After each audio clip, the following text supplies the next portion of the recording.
Dave Kuziak is with us. Dave, how are you? What's going on, brother?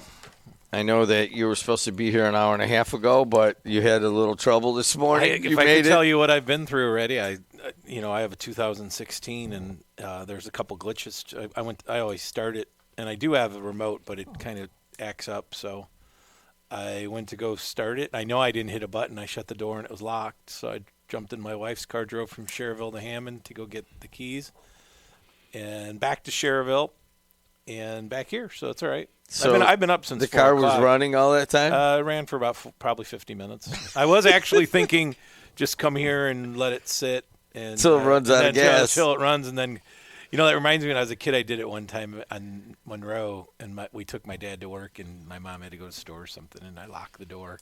And my dad was on midnights, and I felt so bad because we were poor. And I remember it was a 77 gas guzzler Chrysler New Yorker. And they're like, oh, it's going to run until your dad gets home in the morning 8 hours later. Ran all night long with locked. So I'm notorious for that. I used to do that when I went to Purdue Cal. I would study for 5 minutes before I went into class in my 1979 LTD, or my mom before I bought my own car, their car. And so I'd have the keys in there, and I'd shut the door, and I'd always lock them in. So it's one of the things that happens when you have a lot of things. When you have ADH and you're thinking of 10 different things, leaving your keys or locking them or this or that happens all the time. You know about that, don't you? Well, I was good at, getting my golf clubs out of the trunk and throwing my keys down and picking them up and then shutting the trunk. Yeah.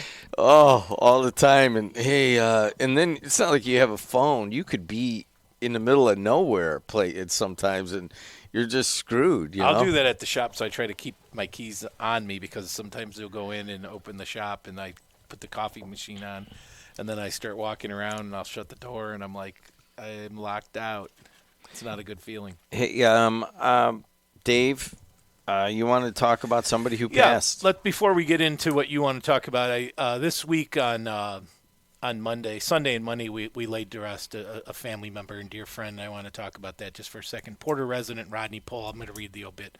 Porter resident Rodney Pol Sr. passes away at 65. Rodney Pol Sr., 65, of Porter, Indiana, passed away on Sunday, February 22nd. He was born on February 12, 1961, in East Chicago, Indiana, to Salvador Pappy and Rosa Santiago Pol. Rodney is survived by his loving wife of 42 years, Tammy Aguilera Pol, two sons, Rodney, who is Rodney Jr., who's a state senator, Elena Pol Jr., and Jonathan Pol, two granddaughters, Natalia Pol and Cecilia Pol, two brothers, Noel, Patricia Pol, and Eddie Pol, sister Lisa, Tony Bustamante, mother-in-law Judy Aguilera, goddaughter Mariah Pol, brothers-in-law John, Vanessa Aguilera Jr., Louis, Linda Aguilera, Paul Aguilera, Renee Aguilera, Michael Lynn, Schobach, and many nieces, nephews, extended family, and friends. Rodney was also survived by his mother, Rosa Pol, who tragically, and this is very difficult to say, tragically passed 2 days after him. So they will be laying to rest his mother after laying to rest Rodney this weekend. They'll be laying her to rest this coming weekend. He was preceded in death by his father, Salvador Pol, and father-in-law, John Hawk Aguilera. Rodney was born with a brilliant and ingenuitive mind and defined hard work and self-sufficiency. He was proud to be from a Puerto Rican steelworker family that came to Northwest Indiana with not much more than each other. From a young age, Rodney had a passion for both learning and teaching. He became a mechanic and rebuilt his first car in orange 1970 Chevelle at age 15. He worked midnights for 3 decades, making sure the Chicago Tribune and then later the Northwest Indiana Times were printed on time and on top quality. He spent the last decade producing steel at LaForge in Cleveland Cliffs, minutes away from his home he built for his family, whom he spent his life supporting. He loved the dunes, but really he loved the water. He found his peace with a fishing rod and any river, lake, or ocean that would bless him with bite. Rodney loved soul and classic rock music and a good party, that's for sure. If it wasn't a good party, he'd help you get it started. He was warm and had a welcoming smile, believed in people, and would help anyone who just needed a chance. He treated everyone with respect, and you couldn't help but give it right back. Although he worked midnights for over 3 decades, he rarely missed any of his son's games, cross-country meets, or concerts. He was a devoted, supportive father who worked tirelessly to give his boys the best opportunities he could. He knew how to fix everything, and if he didn't, he loved learning how. Nothing was broken to Rodney, just a project waiting to happen. He loved sharing his gift, teaching anyone who wanted to learn, and he wasn't going to give you the flashlight. You'd be the one using the tools. So it goes on, and that's just a little smattering of Rodney Pol, age 65. Line was out the door on Sunday, and we had a celebration of life on Monday, and just wanted to put that. Rodney was a good egg, and his son, if he has a legacy, which he does, it's his children, and he was brought up the right way. So, Rodney, here's to you, brother. You did it the right way. All right. Thanks a lot, Dave, for talking about that. I know that it's very difficult right now. The state senator, Rodney Pol Jr., he's been very active, and that's probably where people are a little bit confused on the names, but this was actually his dad. Yeah, so Rodney, 65, East Chicago, and Indiana Harbor Yacht Club guy, loved to fish, had a boat out there. He was great with his hands. Like he said, he rebuilt his first engine at age 15. So the best part of Rodney is he hated politics until his son ran. And, the Aguileras have been in politics his whole life, so it was always nice to talk to him at all those events because he really could care less back then. And then Rodney Jr. ran, and there wasn't a bigger supporter than when his son ran and he was out there. And, Rodney had to, that district is not necessarily a Democratic Senate district. So he had gone up against some people and knocked it out of the park and doing a great job and passed the torch to his next generation, which is what we're supposed to do, correct? I think that's Indiana Senate District 4. I think it was Karen. What was it? Italian? Italian? The one that Burns Harbor, Chesterton, Porter, She wanted legal weed. She wanted legal weed. Yeah, she in that regard she could have been a libertarian because isn't that what they do? I don't know. Illinois is a Democratic state, and they have legal weed. I mean, Michigan has legal weed. What is that? Is that a blue state now, or is it a purple state? It is a purple state. Hey, Dave Kuziak who's stepped in. We wanted to talk about Rodney Pol, anything senior. That if anybody wants to call in and talk about him, you can 219-845-1100. Adriana, how are you related to Dave Kuziak? He's my cousin-in-law. So she's a Lemos. Yep. I've said this all the time, and that's why when what's his name, you need to bite back at MX when he comes down on you. MX wouldn't have his job if it wasn't for your uncle. Okay, your uncle's the one that taught him how to be a welder. There you go. All right. So which one? I'm like Uncle out of Fred, all of them. Uncle Fred ran the your Uncle Fred ran the shop. Yeah. So I'm like out of all of the Papa. Yeah, Papa of the four of the ones that were here, I'm like, which one are you talking about? I tell the story all the time. I'm like a big shot when I became in my own mind, a big shot 17 years ago. I just looked because I've been a member for 17 years at the yacht club. And I'm like, let me take Fred over there, my father-in-law, Papa. Let's go have a beer. I'm going to introduce him to all these people. So we walk in, and he sits down next to me, and across is the guy that's running the whole place at the time, Joe Sadler. And I go, and his wife was the lead bartender there, Anna. Everyone knows him. And I'm about ready. Let me introduce him. And Joe Sadler looks over and goes, "Is that Freddie Lopez or Freddie Lemos?" And he goes, "I wouldn't have been a welder without him." And then Fred looks at me and goes, "I ran the shops." He goes, "You know who built this place, right? All the bosses at Inland. You know where all the stuff came from?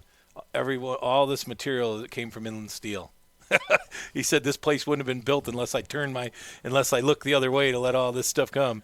That's I guess the limitations are over, but that building, and you've been at the yacht club before, we had parties there. That was where all the bosses from Inland used to hang out, and when they rebuilt it, that was all material from Inland, and Fred was in charge of the shops, so he knew a lot more than I did about that place. So it's one of those things. So how are you related to Freddie? That is my uncle. He was my grandfather's brother. So your grandfather is the youngest brother. Yes. Fred is the second oldest. Mm-hmm. All five of them went to the service. All five of them worked in the mill. All five of them were veterans. Mm-hmm. And I had an opportunity to speak at several of their funerals. Your grandfather passed away during COVID, so they weren't able to celebrate that. But it's very similar. Same thing here, like with Rodney. When you give a eulogy to these people, they went to the service, they came back, they worked in the mill for 40 years. They were Little League coaches, they were fathers, they were part of the community, and they led by example. Very rarely did they brag about it; they just did it. And that's what we need more of. We need more of them and less influencers. Mm-hmm. Okay? And when you have more of those people, the United States was a better place. Less influencers. Influencers are a bunch of people who basically have really accomplished nothing, but have a bunch of people listen to them. Those people accomplished real deeds that made this world go every day. And I say that with the utmost respect to the Lemoses, to Rodney Pol, and all those others that did the right thing. What do you got against influencers? I don't have anything against them. I was listening to who's the one guy that's like real big? He just interviewed President Obama, Cohen or something. Oh, yeah, I think so. So I learned a new term. You'd love this. I'm becoming one of the year 2026. So he's getting interviewed by someone from the other side, and they ask him, and he's, I guess, a real rich guy. He's got millions of listeners or whatever you want to call them, and he's like, I don't go out of the house but 5 minutes a day. You don't leave your house other than 5 minutes a day, and you're influencing people? So my wife said there's a term that you have to use for that. It's called touch some grass. In other words, live a little bit. You know what I'm saying? You're going to influence who about what? You don't leave your house. What do you know about life? Very little. But when they get a lot of clicks and this is the problem. These people, we gave them the microphone. But the crazies always existed, Jimmy. We just gave them the microphone. Or they created their own. We didn't give them the microphone. They created their own, which is smart. I don't think they do much, but make money. What do you mean the crazies have always existed? Crazies have always existed. You think that it's just you like think people just born? You think that it's like all the people now that are the helicopter moms. Look, when I first met your brothers. I first met your brothers 1974. I was 6. Butch was 8.5. Jeff was 8.5. Brian was 7. And we walked to Eads. No parents. No one worried about that. We were playing catch football. No one stole any kids at Eads schoolyard. There was no parents hanging around. And then there'd be another 5 kids there, and you'd play all day long. No one stole any kids. There's no more people stealing kids. There's just 700 channels telling you that it exists. So helicopters, Mom, can I do a play date? No.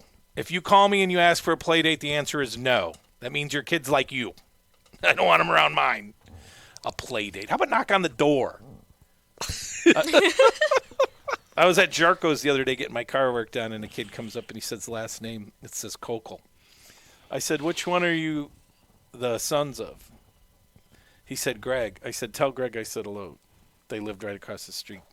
Or backyard to backyard. They lived on Jackson. Teddy and Scotty were my age. Greg was a little bit younger. This was Greg's son. I know who the Kokels are. We played every day. Yeah. Mrs. Kokel, who was a great lady, so was Mr. Kokel, Adam. I don't call him Adam, Mr. Kokel. Can you imagine Mrs. Kokel calling my mom and saying, is Dave available for a play date today? What is wrong with this world? I mean, I'd knock on his door, he'd knock on my door, and he'd be like, hey, man, let's go. We got a wiffle ball game going. Okay, I'll be out in a minute. So wait a second. You're against influencers and play dates. And you're against play dates? Yes. No, I'm against setting up play dates. I'm all about kids playing with each other. Parents don't need to call. That's why they don't know how to talk to each other. There's going to be – I was listening on the way in as I was driving back and forth to Hammond from Schererville. I graduated in 91 from Purdue Cal in a very similar situation as what's going on right now. There were no jobs. Not only were there no jobs, and this is what's going to happen real soon here, we had people that had been in the workforce for 3 to 5 years that got laid off. So we're competing against – you're looking for your first real job, and there's people that had worked their first real job 3 to 5 years. So they have experience, and they bought a car or an apartment, so they're willing to work for less to get a job. It's tough go. I remember that feeling. If you could get anything – you were doing anything and everything you can. If you remember that, Jimmy, in 91. And so it's tough. It's tough. You have to be able to talk and interact with other people to get a job. And if this last generation, and it's not just all their fault. COVID had a lot to do with it. They don't know how to interact with each other. Who's going to who's going to go do a sales presentation if you call someone out in 5 years or 10 years when they have to go sit at someone's table and talk about their roof or this or that? I don't know. These kids don't know how to do it. They don't know how to look in each other's eyes. Look, it's okay, Jimmy. Look, I'm looking in your eyes. We're okay. I got these glasses on, so your eyes are really big. We're speaking to each other. So I'm always teaching. So this is for the young kids. Learn. I'll tell you one thing that there's always going to be work in: sales. Oh yeah. So you learn your communication, and I remember Mary Beth O'Connor always saying, regardless if you go into radio or television or not, you will always find work being able to communicate. And we have lost that skill set. So I would tell anyone that's looking for work, go take a communication class, hone your skills, get into sales, learn. It sucks at the beginning because you're going to get told no. And then once you get told yes a couple times and you start making some money, it's really a great career if you ask me. Do you have to listen to this at like first communions? Honestly, I don't remember my first communion. We don't see each other as much because everyone's grown up. But yeah, unfortunately, at reunions and sometimes unfortunately the grad parties. Yeah, at grad parties, and we celebrated your grandmother's 75th, wasn't it? Yeah. 75th a year or two Yeah, ago. and we had a watch party because she was like, I want to watch Purdue play. Yeah, it was. And she didn't know. It was a surprise party. She didn't know. And she was just like, we had to joke with her favorite color is pink. So my aunt, she was like, okay, well, I got to go to a baby shower. You're going to come with me. She's like, okay, but we're going to be at home in time for the Purdue game, right? And she's like, yes, we will. We set up a projector and everything, said surprise, happy birthday and everything. She looks at my aunt. She's like, we're not watching the Purdue game? Yeah, what are we doing? And it turned into her like birthday party for the first hour, and then the second half was watch party. But here's the problem when you do that. I did this one time for Lisa. She had got a promotion. This when we were young. I'm like, we're going to go up to the city and go grab something to eat to get her over to her mom's, and the whole family was there. It was her first promotion.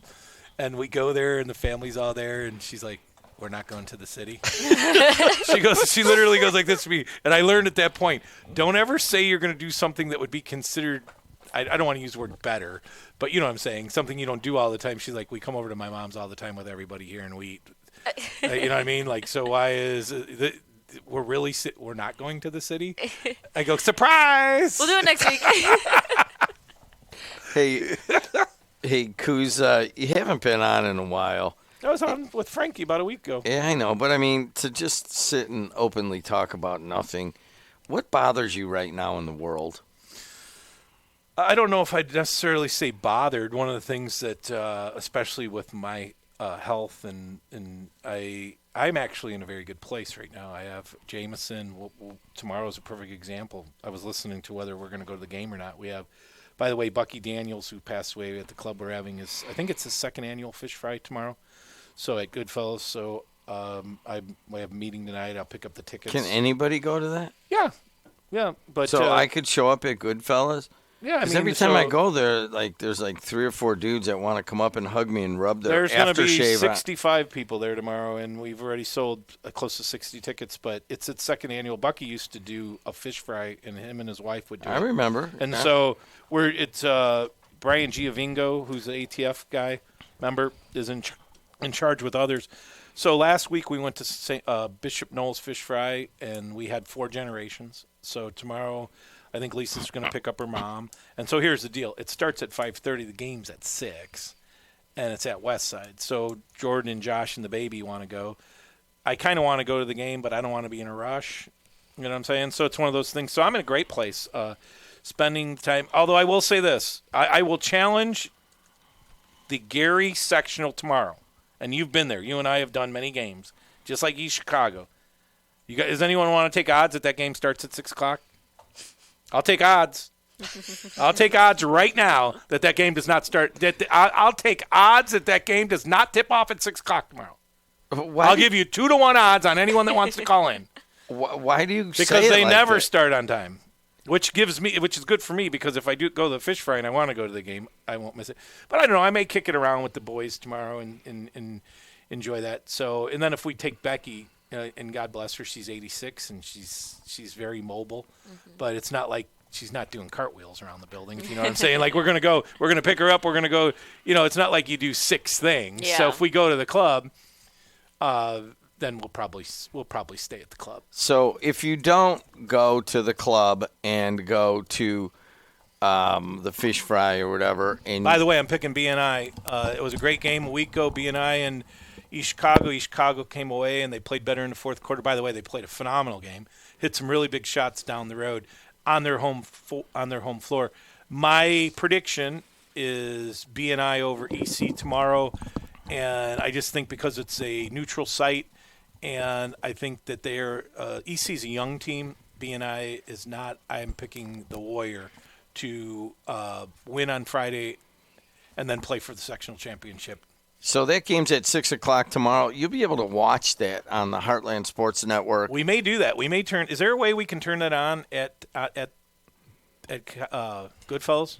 What do you mean? Is there a way? I mean, I don't. I'm just. I mean, I know they do that for. I'm not in charge of the technology. So if we want to, so I probably don't want to go to the game if I could sit at the club and sit with some people. So we can put it on, right? Yep. You just ask them to have the Jet TV app, and you put it on up there. The TV. So so Kundich will be in charge. He's the technical guy. Do they have like Netflix and that kind of thing, or YouTube TV or something? I mean, I don't.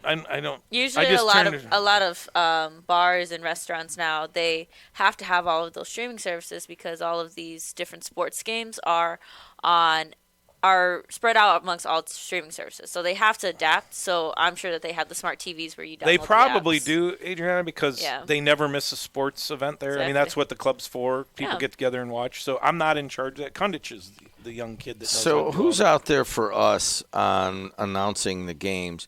At Westside, it'll be Sam and Tim.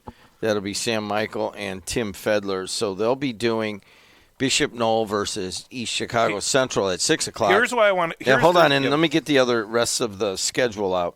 And then following that is an amazing game between Gary Westside and Griffith. So there's some. That's at the Westside site? That's at Westside. And like I mean, you're saying it would be a great thing to go watch the games there. But if you can't. So let me ask you a question. If I sit at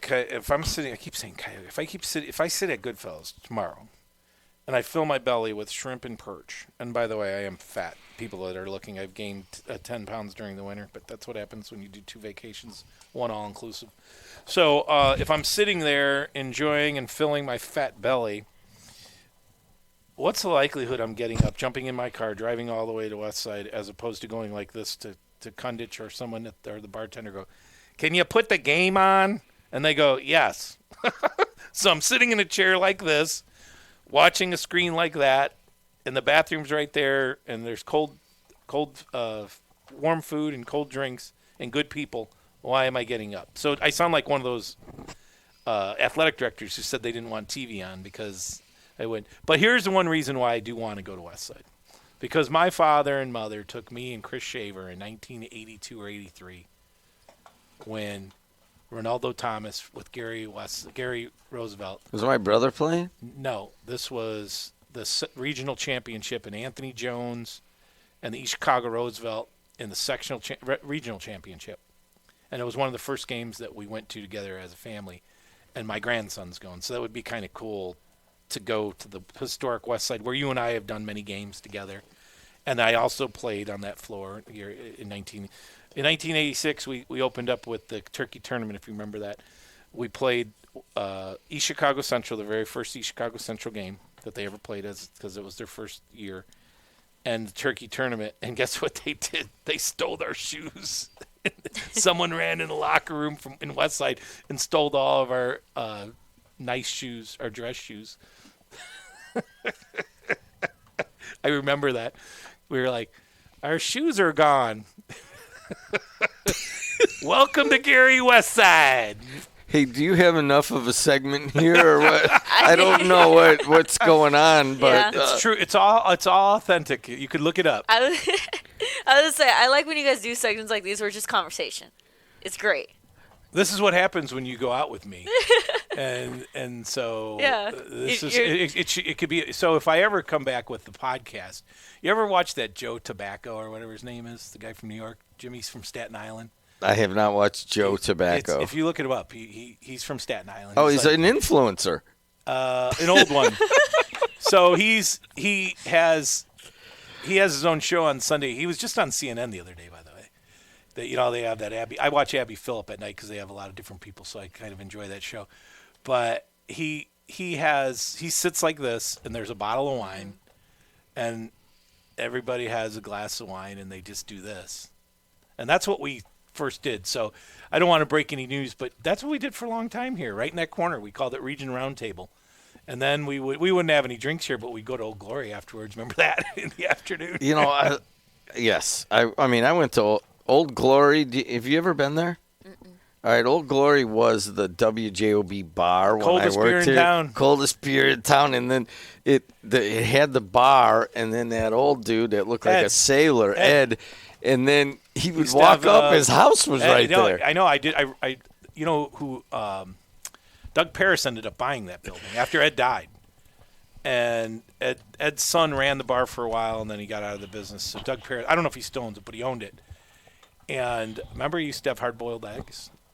He had illegal bottles behind. Ed was like old school Hammond dude, and that place you can go in there and you get whatever you wanted. You can go get lost for an afternoon over there.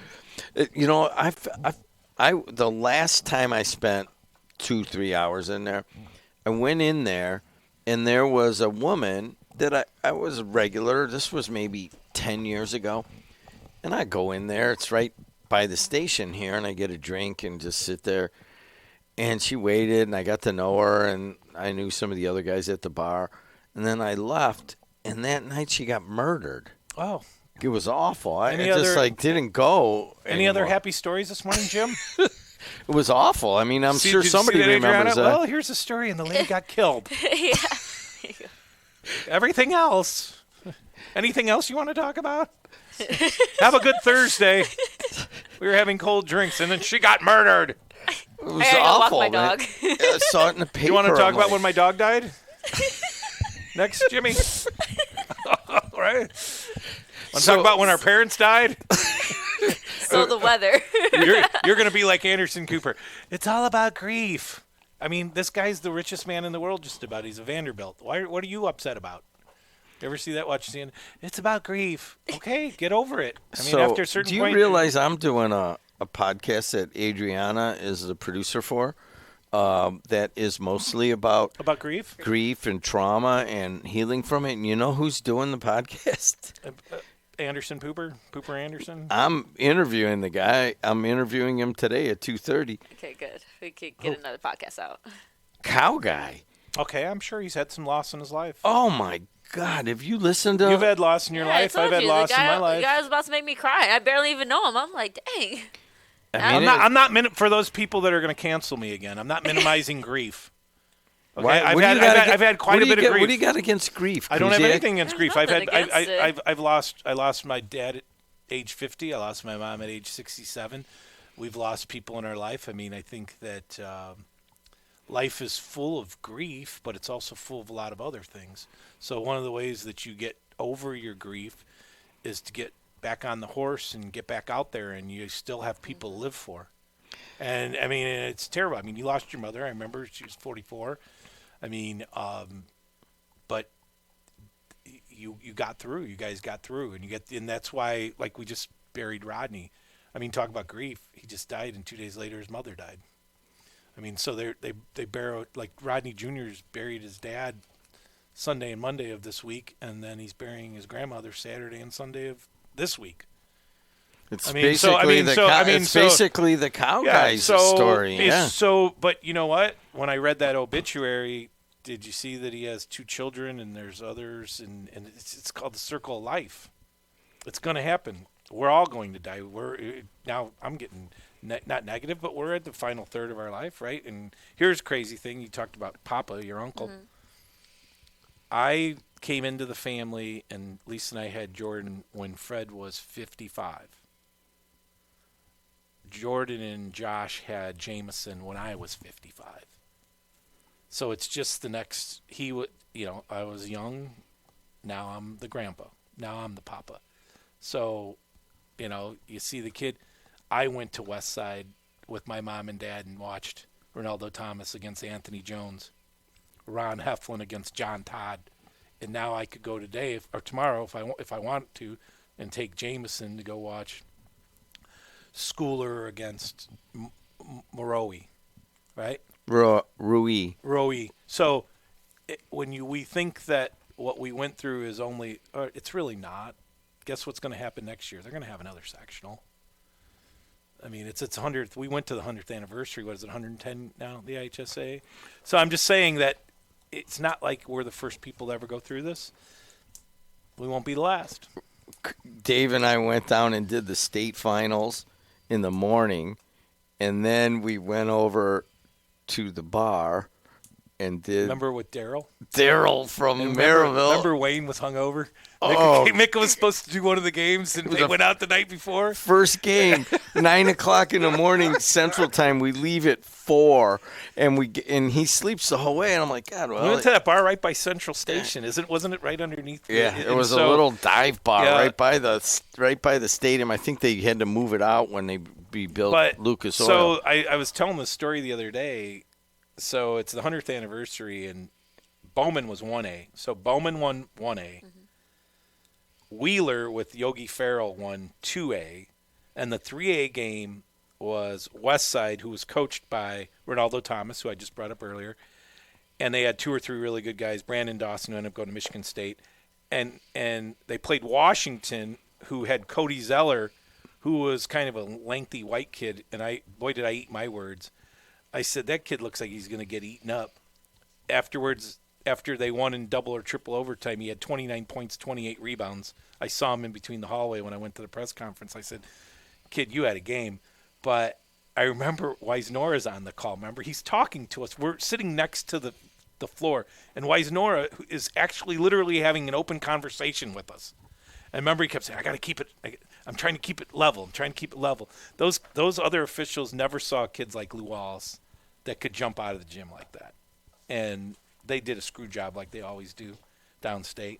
But it was a really good game. Washington had a good team. Hey, we got to end it there. Purdue Northwest is up next. Thanks for Kuz coming in. Just be on the lookout for the new iteration of Dave Kuziak. I don't want to break anything right now. But and my alma mater and your alma mater. See how this and so see how this is just another the what do you call it? The cycle of life. Yeah.